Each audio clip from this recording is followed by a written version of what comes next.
I rise to speak today about what I believe can and should be the path forward to secure mutual peace and lasting prosperity for Israelis and Palestinians. I speak for myself, but I also speak for so many mainstream Jewish Americans, a silent majority whose nuanced views on the matter have never been well represented in this country's discussions about the war in Gaza. My last name is Schumer, which derives from the Hebrew word shomer, or guardian. Of course, my first responsibility is to America and to New York. But as the first Jewish majority leader of the United States Senate and the highest-ranking Jewish elected official in America ever, I also feel very keenly my responsibility as a shomer Yisrael, a guardian of the people of Israel. Throughout Jewish history, there have been many shomrim, and plenty who are far greater than I claim to be. But nonetheless, this is the position in which I find myself now, at a time of great difficulty for the State of Israel, for the Jewish people, and for non-Jewish friends of Israel. So I feel an immense obligation to speak and to act. I speak as a member of a community of Jewish Americans that I know very well. They're my family, my friends. Many of them are my constituents, many of them are Democrats, and many are deeply concerned about the pursuit of justice, both in New York and around the globe. From the Talmud, Tikkun Olam, the call to, quote, repair the world, has driven Jews around the globe to do what is right. We love Israel in our bones. What Israel has meant to my generation, within living memory of the Holocaust, is impossible to measure. The flowering of the Jewish people in the desert, from the ashes of the Holocaust, and the fulfillment of the dream of a Jewish homeland after nearly 2,000 years of praying and waiting, represents one of the most heartfelt causes of my life. And unlike some younger Americans, I remember how hard it was to achieve that dream. I remember clutching my transistor radio to my ear in James Madison High School in 1967 during the Six-Day War, wondering if Israel would be pushed into the sea. If the events of the last few months have made anything clear, it is that Israel is surrounded by vicious enemies, and there are many people around the world who excuse and even support their aims to expel and kill Jews living in their hard-won land of refuge. I will never underestimate the grave threats Israel faces and has faced for the entirety of its existence, nor will I ever underestimate the oppression that the Jewish people have endured for millennia. It is precisely out of this long-standing connection to and concern for the State of Israel and its people that I speak today about what I view are the most pressing existential threats to Israel's long-term peace and prosperity. After 5 months of suffering on both sides of this conflict, our thinking must turn urgently to how we can achieve lasting peace and endure and ensure prosperity and security for both the Jewish people and the Palestinian people in the Middle East.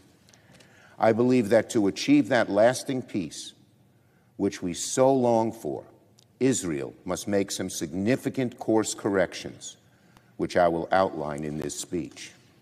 But first, let's not forget how we arrived at this critical moment. What Hamas did on October 7th was brutal beyond imagination. I have sat with the families of those killed in the assault. I have seen the footage and heard the stories of innocents murdered and raped in heartless cruelty. And as long as I live, I will never forget these images, this pure and premeditated evil. Many of my family members were killed by Nazis in the Holocaust. October 7th and the shameless response to support that terrorist attack by some in America and around the globe have awakened the deepest fears of the Jewish people that our annihilation remains a possibility. Today, Over 130 hostages remain captive in Gaza. I am anguished by the plight of so many hostages still being trapped deep inside Hamas's network of tunnels. I pray for them and for their families who've inspired me with their tenacious advocacy to ensure their loved ones are not forgotten. Many of them are Americans, Jonathan Deckel Chen, Hirsch Goldberg Poland, and some are my constituents in New York, Omer Nutra, Keith Siegel, and Itai Chen, who we tragically learned this week was brutally killed on October 7th while serving near the Gaza border. Hamas still holds his body. His father gave me this pin, which I am wearing in remembrance of him, as well as those of Americans Judy Weinstein and Gad Haggai. I have sat with many of these families. I have wept with them. Each day that their loved ones don't come home carries enough anguish and grief to last a lifetime. I am working in every way I can to support the Biden administration as negotiations continue to free every last one of the hostages. I urge every actor at the table, the Israelis, the Biden administration, the Qataris, the Egyptians, and anybody else at the table, to continue doing everything possible to get a deal. Hamas has been given a deal already. They should say yes. It is no time to waste. My heart also breaks at the loss of so many civilian lives in Gaza. I'm anguished that the Israeli war campaign has killed so many innocent Palestinians. I know that my fellow Jewish Americans feel the same anguish when they see the images of dead and starving children and destroyed homes. Gaza is experiencing a humanitarian catastrophe. Entire families wiped out, whole neighborhoods reduced to rubble, mass displacement, children suffering. We should not let the complexities of this conflict stop us from stating the plain truth. Palestinian civilians do not deserve to suffer for the sins of Hamas, and Israel has a moral obligation to do better. The United States has an obligation to do better. I believe the United States must provide robust humanitarian aid to Gaza and pressure the Israelis to let more of it get through to the people who need it. Jewish people throughout the centuries have empathized with those who are suffering and who are oppressed because we have known so much of that ourselves. As the Torah teaches us, every human life is precious. Every single innocent life lost, whether Israeli or Palestinian, is a tragedy, as the scripture says, quote, destroys an entire world. What horrifies so many Jews especially is our sense that Israel is falling short of upholding these distinctly Jewish values that we hold so dear. We must be better than our enemies, lest we become them. Israel has a fundamental right to defend itself, but as I have said from the beginning of this war, how it exercises that right matters. Israel must prioritize the protection of civilian casualties when identifying military targets. I have repeatedly called upon the Israeli government to do so. But it also must be said that Israel is by no means the only one responsible for the immense civilian toll. To blame only Israel for the deaths of Palestinians is unfair, one-sided, and often deliberately manipulative, and it ignores Hamas's role in this conflict. Hamas has knowingly invited an immense civilian toll during this war. Their goal on October 7th was to provoke a tough response from Israel by killing as many Jews as possible in the most vicious manner possible, raping women, executing babies, desecrating bodies, brutalizing whole communities. Since then, Hamas has heartlessly hidden behind their fellow Palestinians by turning hospitals into command centers and refugee camps into missile launching sites. It is well documented that Hamas soldiers use innocent Gazans as human shields. The leaders of Hamas, many of whom live lives of luxury in places far away from the poverty and misfortune of Gaza, do not care one iota about the Palestinians for whom they claim to nobly fight. It bothers me deeply that most media outlets covering this war and many protesters opposing it have placed the blame for civilian casualties entirely on Israel. All too often in the media and at protests, it is never noted that Hamas has gone to great lengths to make themselves inseparable from the civilian population of Gaza by using Palestinians as human shields. Too many news agencies, television stations, newspapers give Hamas a pass by hardly ever discovering this shameful practice that is central to their fighting strategy. And this has led to an inaccurate perception of the harsh realities of this war.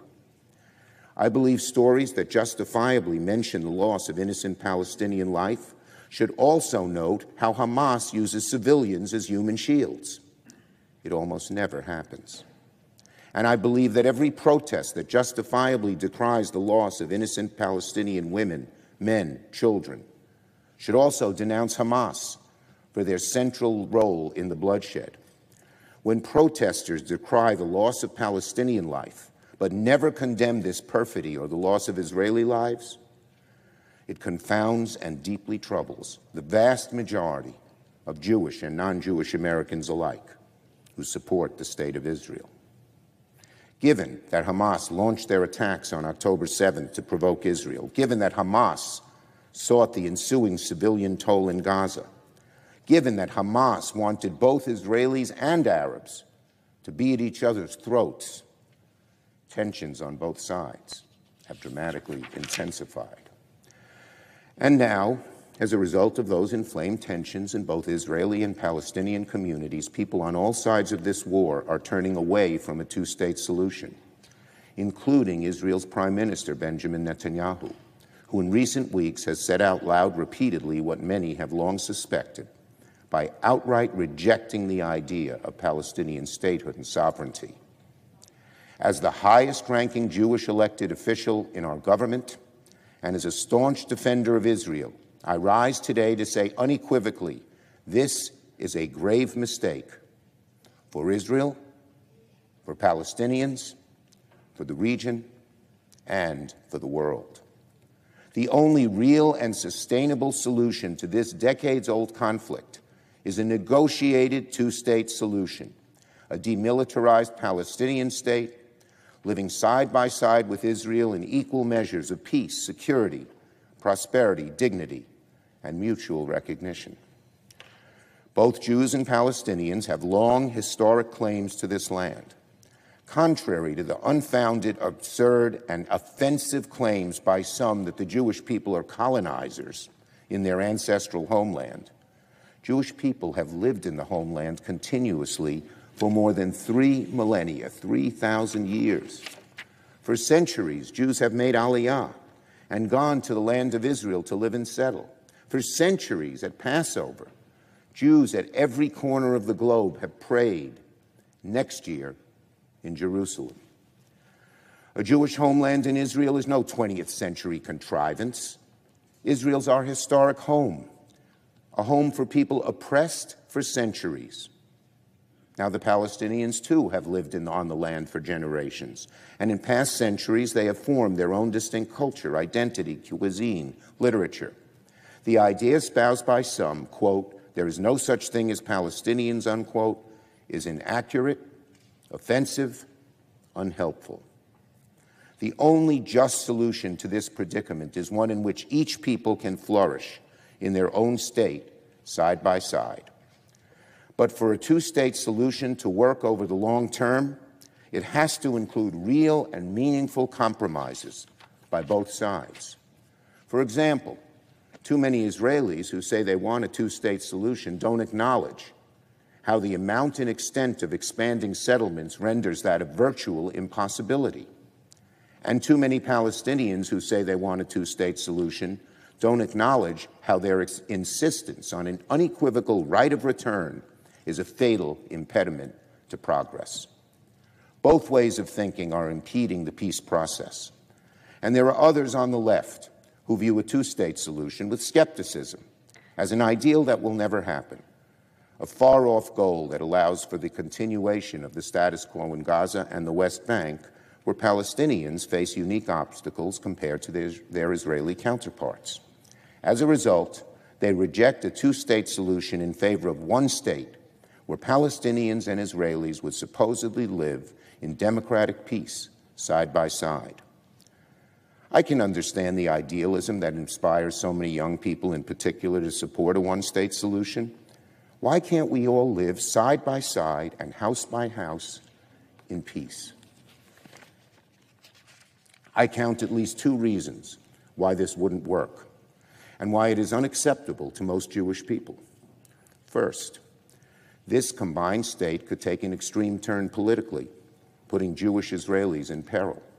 This state would be a majority Palestinian, and in the past, some Palestinians have voted to empower groups like Hamas, which seeks to eradicate the Jewish people. It is long-standing American policy to support democracy overseas. But in this hypothetical single state, democracy could cost Israeli Jews their safety if extremists were to take control of this new state of affairs to ultimately achieve their true aim, the violent expulsion of Jews from the Holy Land. Now, this is no abstract fear. Thousands of years of Jewish history show that when things go badly, the people of the country in which Jews live, even in a democracy, all too often turn on them as convenient scapegoats. There's no guarantee this wouldn't happen again in a single Israeli-Palestinian state.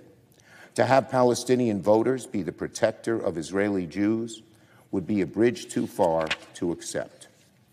Second, and even more important, the Jewish people have a right to their own state. It is so troubling to me that many people, especially on the left, seem to acknowledge and even celebrate this right to statehood for every group but the Jews. If a national homeland for all peoples of the world has been the driving goal of the anti-colonial movement of the last century, then why are only Jews seemingly penalized for this aspiration? Jews have a human right to their own state, just as any other people do, Palestinians included. As I have said, there are also some Israelis who oppose even a two-state solution with a demilitarized Palestinian state because they fear that it might tolerate or be a harbor for further terrorism against a Jewish state. I understand these fears, but the bitter reality is that a single state controlled by Israel, which they advocate, guarantees certain war forever and further isolation of the Jewish community in the world to the extent that its future would be jeopardized. Let me elaborate. They say the definition of insanity is doing the same thing over and over and expecting a different result.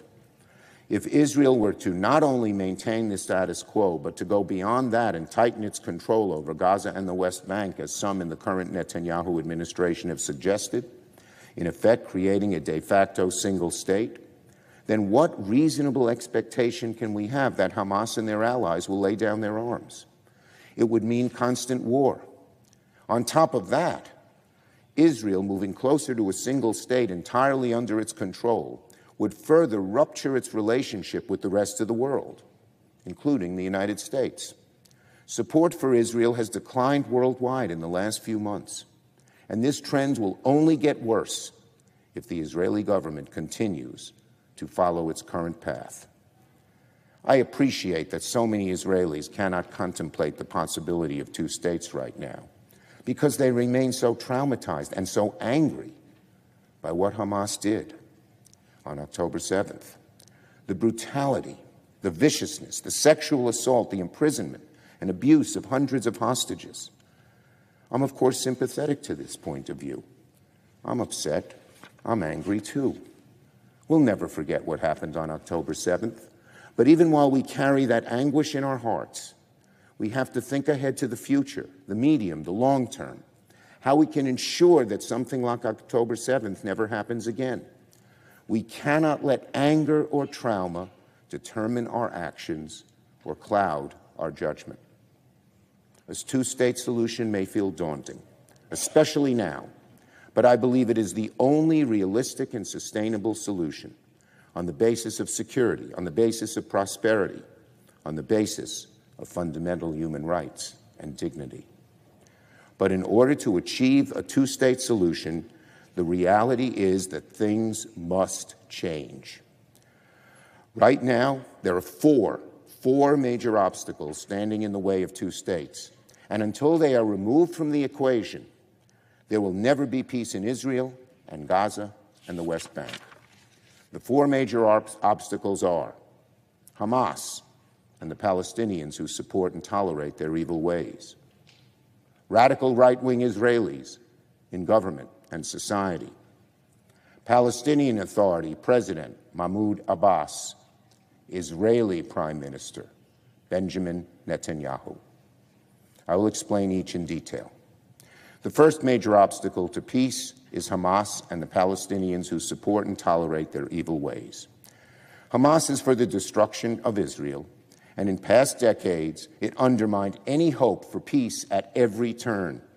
It was Hamas who began its vicious campaign of suicide bombings against innocent Israelis to derail the nation's peace process in Oslo. It was Hamas who assassinated more moderate Palestinian political representatives in Gaza in 2007. It is Hamas who has held Gaza under repressive, undemocratic rule for close to 2 decades. And it is Hamas who targeted those brave Gazans who have spoken out against its actions or tried to bridge the divide between Israelis and Palestinians. Jewish Americans and Israelis alike have been appalled and hurt at efforts to rebrand Hamas, which is designated by the United States as a terrorist organization, as noble resistance or freedom fighters. Attempts to excuse their horrific actions against both Israelis and Palestinians are morally repugnant. A permanent ceasefire, effective immediately, would only allow Hamas to regroup and launch further attacks on Israeli civilians.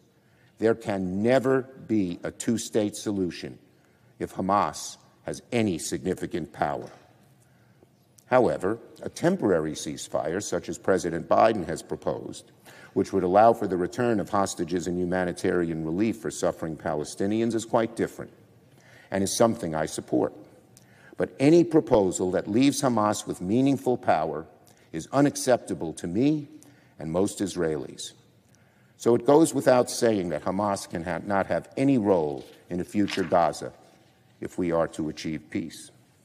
The same goes for the minority of Palestinians who support Hamas and those who demonstrate other forms of extremism, even if they're not card-carrying members. The Gazans who ventured into Israeli territory on October 7th to loot and pillage, the people in the West Bank who flooded the streets and cheered from afar the cold-blooded killing of mothers and children. This is appalling behavior. And while it may fall short of terrorism, it has no place in a peaceful future for Israel and Palestinians. And it ought to be denounced by the Palestinian public and their leaders who believe in a more sustainable future beyond the cycle of revenge. The second major obstacle to peace is radical right-wing Israelis in government and society. The worst example of this radicalism are Finance Minister Bezalel Smotrich and Ministry of National Security Itamar Ben-Gvir. Minister Smotrich has in the past openly called for the subjugation and forced displacement of all Palestinians in the West Bank. In the current crisis, he has used inflammatory rhetoric and called for punitive restrictions on Palestinian farmers in the West Bank during the olive harvest. He has prevented the transfer of funds to the Palestinian Authority, and he has opposed the provision of any humanitarian assistance to Gaza, going so far as to stop agreed-upon shipments of flour. Minister Ben-Gvir is no better. When he was a young man, he was barred from the Israeli military service for his extremist views. Last year, in a move only intended to antagonize the Muslim population, he visited the Temple Mount with his supporters as a brazen show of force towards Palestinians. And during this current conflict, he has facilitated the mass distribution of guns to far-right settlers, exacerbating instability, fueling violence. There's a nastiness to what Ministers Smotrich and Ben-Gvir believe and how they use their positions of authority and influence, an eagerness to inflame and provoke that is profoundly irresponsible and self-destructive. In my conversations with Israeli leaders, I've urged them to do more, to clamp down on the unacceptable vigilante settler violence in the West Bank. And I have supported the Biden administration's efforts to impose consequences for extremist settler violence. But the unfortunate reality is that this violence is openly supported by Ministers Smotrich and Ben-Gvir. As long as they hold their positions of power, no true progress will be made.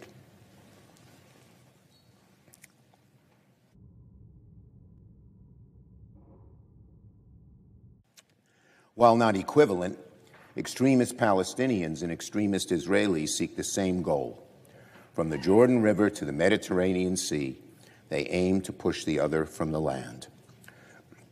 Ministers Smotrich and Ben-Gvir may not say they want to kill all Palestinians outright, but they are clear in their desire to displace them from their homes and replace them with Israeli settlers. This is also abhorrent. As long as these two hold their positions of power, peace will be difficult, if not impossible, to achieve.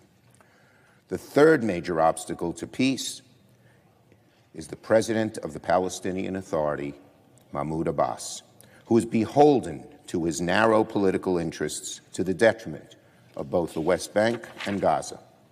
Over the years, President Abbas has evaded the democratic process, declining to hold future elections for over a decade and failing to empower future leadership. Despite his long tenure leading the Palestinian Authority, he has achieved few of his self-proclaimed goals. The Palestinian Authority remains corrupt and continues to incite instability through the martyr payment system. Palestinians are no more prosperous, no safer, no freer than they were when Abbas first took power. As a result, President Abbas has lost the trust of the Palestinian people. Furthermore, he's a terrible role model and spiritual leader. In the past, he has participated in outright Holocaust denial, attempting to justify Nazi actions. This embrace of anti-Semitism extended to his refusal for weeks to condemn the loss of Israeli civilian life on October 7th.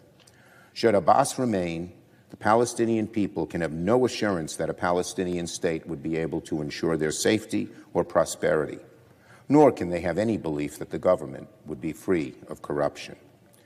For there to be any hope of peace in the future, Abbas must step down and be replaced by a new generation of Palestinian leaders who will work towards attaining peace with the Jewish state. Otherwise, the West Bank will continue to suffer, and Hamas or some similarly extreme organization will continue to maintain a foothold in Gaza. The Palestinian Authority, under new leadership, must undertake a reform process and emerge as a revitalized PA that can viably serve as the basis for a Palestinian state with the trust of the Palestinian people.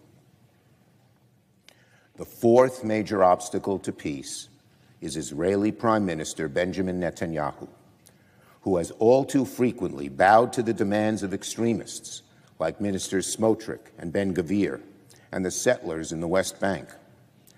I have known Prime Minister Netanyahu for a very long time. While we have vehemently disagreed on many occasions, I will always respect his extraordinary bravery for Israel on the battlefield as a younger man.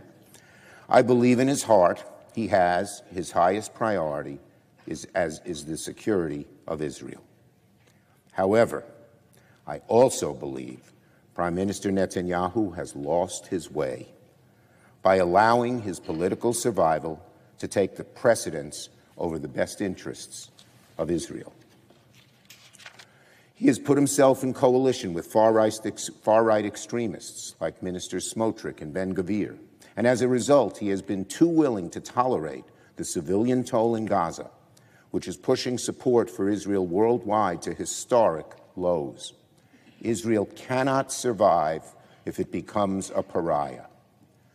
Prime Minister Netanyahu has also weakened Israel's political and moral fabric through his attempts to co-opt the judiciary, and he has shown zero interest in doing the courageous and visionary work required to pave the way for peace, even before this present conflict.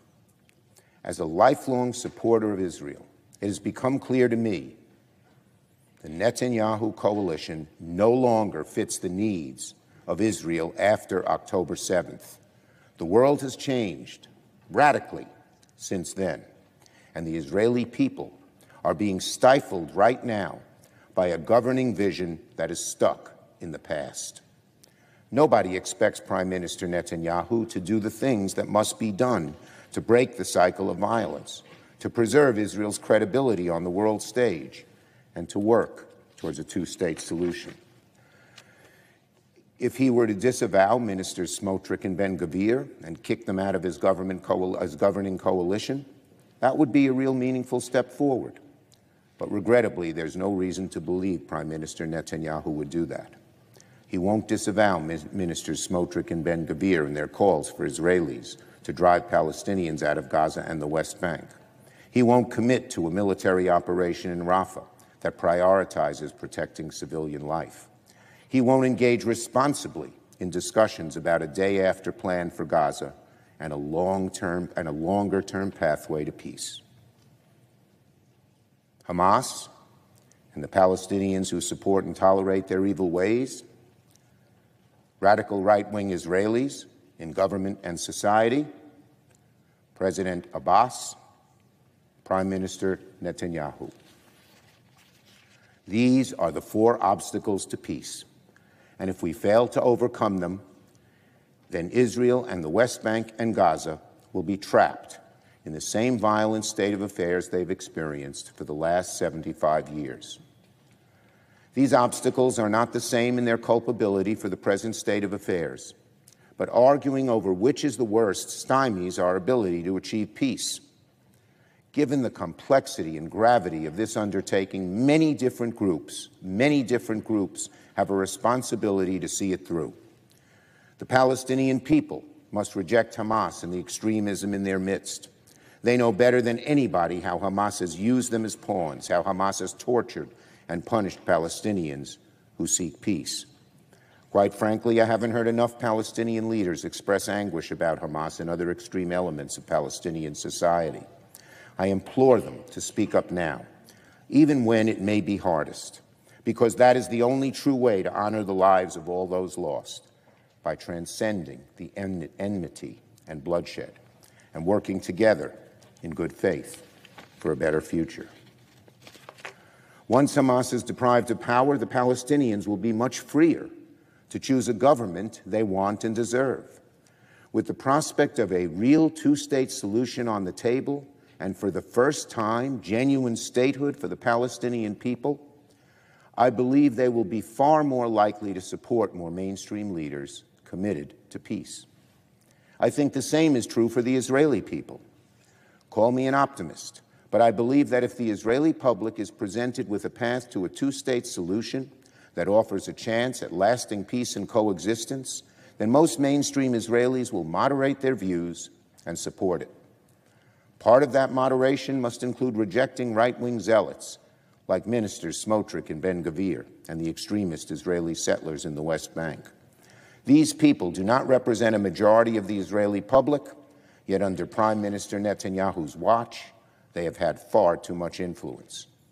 All sides must reject from river to the sea thinking, and I believe they will if the prospects for peace and a two-state solution are real. Beyond the Israeli and Palestinian people and their leaders, there are others who bear a serious responsibility to work towards a two-state solution. Without them, it cannot succeed. Middle Eastern powers like Saudi Arabia, the United Arab Emirates, Egypt, Jordan, other mainstream Arab states can have immense power and influence with the Palestinians. Working with the United States, they must responsibly deploy their clout, their money, and their diplomacy to support a new demilitarized Palestinian state that rejects terror and violence. I believe they have the leverage to do this with the support of the majority of the Palestinian people, who want what any other people want: peace, security, prosperity. I believe there is enough strength in the Arab world to get President Abbas to step down and to support a gradual succession plan for responsible Palestinian leaders to take his place. Hamas has so wrecked society in Gaza that it will take outside involvement of Arab countries to help rebuild something better and more sustainable. It may take some time to identify such leaders, but with the considerable resources of the Arab world backing them, I believe these leaders can and will emerge, knowing that they have support. The outlines of a deal between Saudi Arabia and Israel that were reported before October 7th still make a great deal of sense and can be the catalyst for the creation of a viable Palestinian state.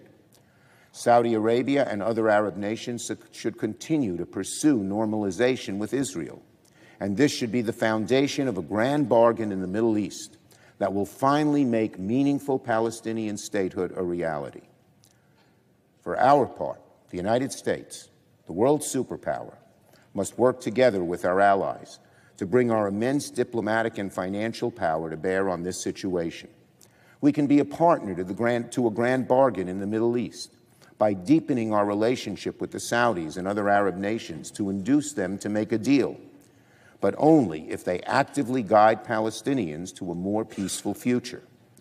On the Israeli side, the U.S. government should demand that Israel conduct itself with a future two-state solution in mind. We should not be forced into a position of unequivocally supporting the actions of an Israeli government that include bigots who reject the idea of a Palestinian state. Israel is a democracy. 5 months into this conflict, it is clear that Israelis need to take stock of the situation and ask, must we change course? At this critical juncture, I believe a new election is the only way to allow for a healthy and open decision-making process about the future of Israel, at a time when so many Israelis have lost their confidence in the vision and direction of their government. I also believe a majority of the Israeli public will recognize the need for change, and I believe that holding a new election, once the war starts to wind down, would give Israelis an opportunity to express their vision for the post-war future. Of course, the United States cannot dictate the outcome of an election, nor should we try. That is for the Israeli public to decide, a public that I believe understands better than anybody that Israel cannot hope to succeed as a pariah opposed by the rest of the world. As a democracy, Israel has the right to choose its own leaders, and we should let the chips fall where they may. But the important thing is that Israelis are given a choice. There needs to be a fresh debate about the future of Israel after October 7th. In my opinion, that is best accomplished by holding an election. Now, if Prime Minister Netanyahu's current coalition remains in power after the war begins to wind down and continues to pursue dangerous and inflammatory policies that test existing U.S. standards for assistance, then the United States will have no choice but to play a more active role in shaping Israeli policy by using our leverage to change the present course. The United States' bond with Israel is unbreakable, but if extremists continue to unduly influence Israeli policy, then the administration should use the tools at its disposal to make sure our support for Israel is aligned with our broader goal of achieving long-term peace and stability in the region. I believe this would make a lasting two-state solution more likely. Now, I know that there are many on both sides who question how we can discuss peace at a moment like this. So many Gazans are displaced from their homes and struggling to meet their most basic needs. Many are still burying and mourning their dead. Entire families have been wiped out. In Israel, everyone knows someone who was killed on October 7th. So many Israelis feel that people around the world have no respect for the grief and rage unleashed by Hamas's vicious attack. So, is there real hope for peace and a two-state solution? In the face of this atrocity, who could blame even the most hopeful among us for hardening their hearts, for giving up on the possibility of peace, for giving in to the hate? I seek my inspiration in the example of leaders who've come before us and worked for peace in the face of extreme circumstances. Some of Israel's greatest warriors and security experts have been staunch advocates for peace because they understand better than anybody that it's essential to Israel's security. David Ben-Gurion, Yitzhak Rabin, Ehud Barak. All of them sought peace with the Palestinians. On the Palestinian side, we don't have to look very far back to see a model of responsible leadership, Salam Fayyad, the former prime minister of the Palestinian Authority, who was clear in his condemnation of violence against the Israelis. And for the Arab leaders of today, may they find inspiration in Anwar el-Sadat of Egypt and King Hussein of Jordan, who had the courage and vision to seek peace with Israel. Before October 7th, things were moving in the right direction. The United Arab Emirates and Saudi Arabia both were on the path to normalization with Israel, and with conditions that would greatly benefit the lives of the Palestinian people. Many believe that Iran motivated Hamas to disrupt this process, and indeed there have been setbacks since October 7th. But recent talks between Arab and American leaders suggest the desire is stronger than ever now to find a path forward. Arab leaders cannot lose their stomachs for peace now at this critical inflection point. They must continue to pursue the path to normalization with Israel, and the U.S. should use all of its power to influence and bring them to the table and make them cooperate constructively. If my speaking out today has any effect, it will probably have greater influence on the Israeli and Jewish side of things. But if this conflict is to be resolved, we need comparable Palestinian and Arab leaders to also speak responsibly to their people about the path forward to peace. Now is the time for courageous leadership. After Israelis and Palestinians have experienced so much horror and loss of life, to not have something meaningful come out of this war would be doubly tragic. History will look back on what we do here. Are we prepared together to have the courage to make an all-out push to bring about peace once and for all? To bring to this conflict what Dr. Martin Luther King Jr. called the fierce urgency of now, to end the cycles of tragedy and of pain. I have always said that when horrific things happen, some turn inwards and let their grief consume them, while others light a candle and turn their grief into power. They are able to see hope in the darkness. In Scripture, we read about how God created the world from an infinite void, that out of the greatest darkness can come the greatest light. I hope and pray that from the brutal slaying of Israelis by Hamas and the harrowing civilian toll in Gaza, that a two-state solution where Jews and Palestinians can live in peace will prevail. I know I'm not alone in this prayer. There are right now Palestinians in Gaza, some of whom are still pulling dead family members from the rubble, who are defying Hamas and their murderous ideology and calling for a pathway to peace. There are right now some families of the victims of October 7th in Israel who have been calling for peace, asking their government to transcend the cycle of bloodshed and revenge. If they can find in their hearts a path to peace, then surely we can also.